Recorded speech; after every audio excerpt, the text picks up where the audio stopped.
Now, stigma, 40 years into this pandemic, is a reality for so many people. Some of it is the fear of being diagnosed. Some of it is still the ignorance around HIV, fear around being diagnosed with HIV, and the stigma of being HIV positive. And so we have a real opportunity now with the action plan, with the recommendations which came from the APPG's report, to really focus on stigma and what we need to do with stigma.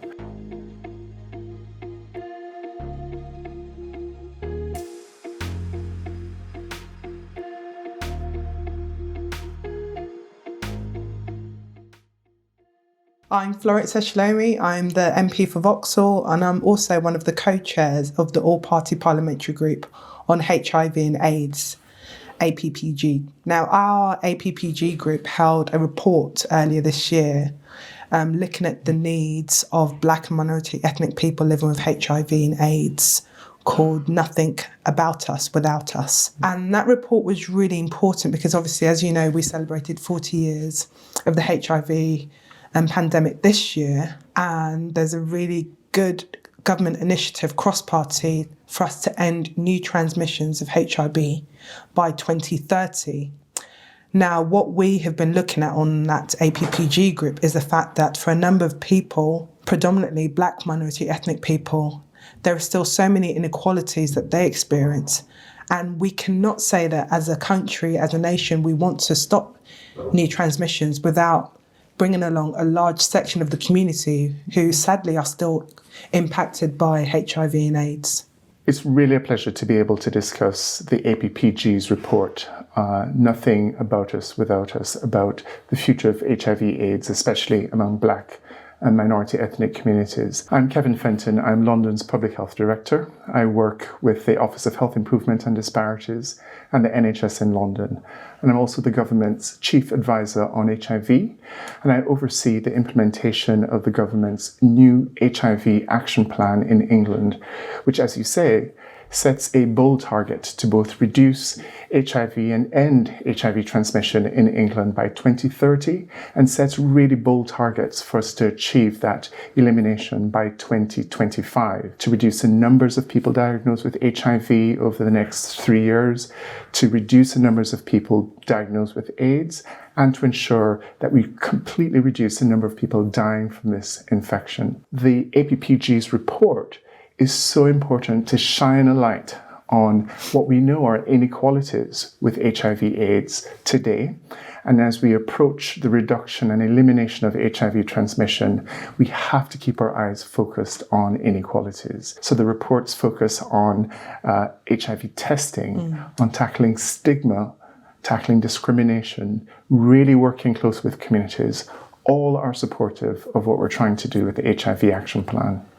And that's really reassuring because one of the things we found during the course of the report when we had evidence sessions with people living with HIV and AIDS was, you touched on stigma, and sadly, even now in 2022, we know that so many Black minority ethnic people are still facing that stigma, not just from their own community, but from the wider community.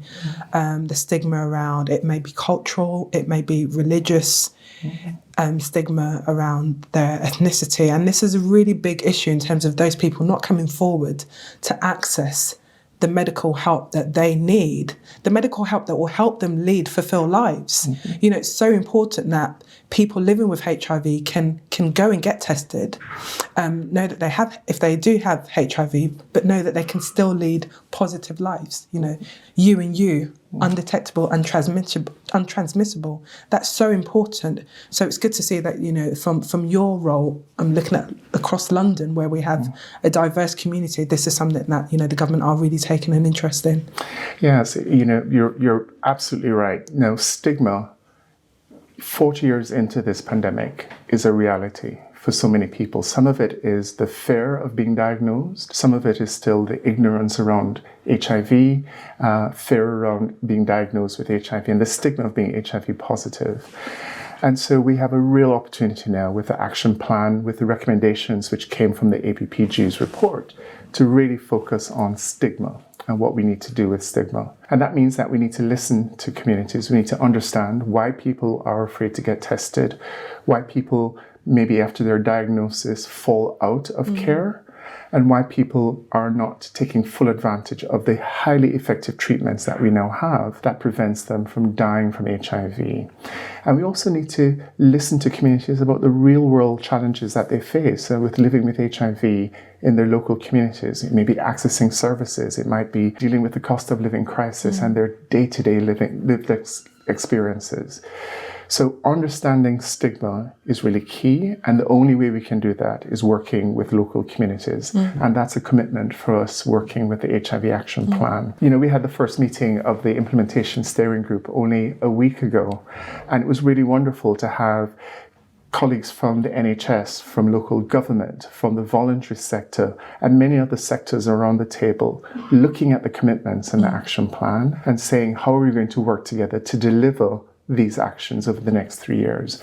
And our actions on stigma are a key part of those conversations as well. That's good. Did anything come up in those conversations about data? This was another key issue that was highlighted during the course of our report, where unfortunately the data on the amount of Black and minority ethnic people, living with HIV and AIDS, was quite patchy across the 4 nations in the UK. There was a report in Wales where essentially they didn't have any data, because we then found out that centrally within the NHS that data isn't collected. So how are we going to address and help these very people if we don't have the data on them? So was there any discussions about how the government and the action plan are going to respond to looking at the issue of data? Yes, absolutely. And, as you know, I'm a public health expert, so data really is at the centre of everything we do. And I'm really pleased that the UK Health Security Agency is a key implementing partner on the HIV Action Plan. And they are looking at an entirely new and revised framework for monitoring our progress over the next few years as we approach elimination and the ending of HIV transmission by 2030. Thinking about the data gaps and some of the opportunities for us to fill those gaps over the next few years. Now, one of the challenges that we have is that the data that we collect often isn't as granular as we need it to be to understand the nuances between different communities. So yes, we may collect data on Black Africans or white British, but we know that within those categories, there are many subcultures and ethnic groups which may be at higher or lower risk. So some of that will be focusing on national surveillance, but other strategies include doing bespoke research, really looking at data collection at the local level to understand patterns. And that's why I think the partnership with local government is going to be so key, because working with our local partners, we can get richer data that can then help to inform our national actions. So, data are so important for us as we think about the action plan as well. One of the other things which I think was really important, and I hope you'll agree with me, Kevin, is around the opt-out in terms of when people are giving blood in A&E and taking blood samples. Again, expressing my ignorance, I actually thought that when people do give blood, they automatically tested for HIV. So I think, again, just a key, really simple change that would help us, again, identify people living with HIV. Just wanted to see if that's something that, you very much welcomed in our report. Definitely. There are about, we estimate there are about 20,000 people who are HIV infected and who don't have sort of controlled virus, right? About 5,000 of these are people who are undiagnosed, and about 7,500 are people who've been diagnosed but who've fallen out of care. So opt-out HIV testing, which is one of our flagship initiatives with the HIV Action Plan, is a strategy that says if you are attending emergency departments and blood is drawn for any other condition in high prevalence areas where we have high levels of HIV, we're also going to be testing that sample for HIV unless you opt out. So everybody gets treated the same, everybody gets screened for HIV, and if you're found to be HIV positive, then you're contacted, re-engaged into care so you can benefit from life-saving treatment. Now, the NHS in England is the implementation partner for this, and they're investing more than £20 million over the next 3 years to ensure that we implement and scale up opt-out HIV testing. We've been wanting to do this for decades. So this is really an important new advance for us and will help us to uncover and diagnose the 10 to 15,000 people who we know could benefit from this. I had the opportunity to visit Lewisham A&E Accident and Emergency Services earlier this year during HIV testing week in February, and speaking to those A&E nurses and some of the doctors, again, just learning about hearing their experiences of working and dealing with patients coming through A&E. And I think, if my memory serves me right, that the eldest person that they took a sample from and found that they were HIV positive was an 85-year-old. Yeah. So again, it's so important when people, do come forward and get themselves tested. I'm petrified of needles, but again, took part in HIV testing week, reminding people that it's just a single prick. You can do this at home, and making sure those tests, people are able to do that from the comfort of their home. We talked about stigma. That's the key thing that we focused on in the report again, making sure those tests, people know that they can go and get tested. It's easy, it'll be done, you can send your sample off. Yeah. Is there anything else that, you think we should be doing in terms of the APPG and trying to get more people to come forward and get tested? Yeah, well, let me just say thank you, because I saw the reports of your visit to Lewisham, and it just demonstrates the power of leadership. Of all types, right? Political leadership in the health and care system. People standing up and saying, actually, with this pandemic, we have the tools to end it. HIV testing, effective treatment and care, and, raising awareness about HIV are the things that we all need to do to ensure that we're reducing levels of HIV. Thank you for your leadership. And I think there is more leadership that is needed across the sector and the system. And that's exactly why the HIV action plan is so needed now, because it is the roadmap for the next 3 years. And it says, where do we need to focus our efforts in order to drive rates of infection down? So specifically with HIV testing, not only are we doing the opt-out HIV testing, but we're investing through community organizations, through the HIV Prevention England program, to encourage more community HIV testing as well. We're working with local authorities to ensure that in sexual health services, we're routinely screening people for HIV, and we're looking at more opportunities for people to test in the community as well. So there are a range of things that we can do and that we're committed to doing over the next 3 years with HIV testing. Can I put a plug for the COVID buses? Because again, having those COVID vaccination hubs, buses going around, they went around my constituency in Vauxhall, on the estates outside the mosques. Having a bus like that going around different communities where, again, people, as you're popping out, going to do your shopping, going to visit your family, you can pop in, get a HIV test, making it, that will help break away some of those barriers and stigma, which, again, unfortunately still exists within, some of our BME communities. Yeah, and, we learned so much. I'm glad you raised that, actually, because we learned so much from the COVID response. And one of the things I've been really keen to do as the public health director for the city is to ensure that the lessons from the response are used to inform the work that we're doing on HIV, on hepatitis B and hepatitis C and other infectious diseases. So you're absolutely right. It's about co-production with communities, which is one of the key requests of your report, that we work with communities to engage them on where the testing sites are, that we work with local community organizations to promote HIV testing and HIV prevention activities.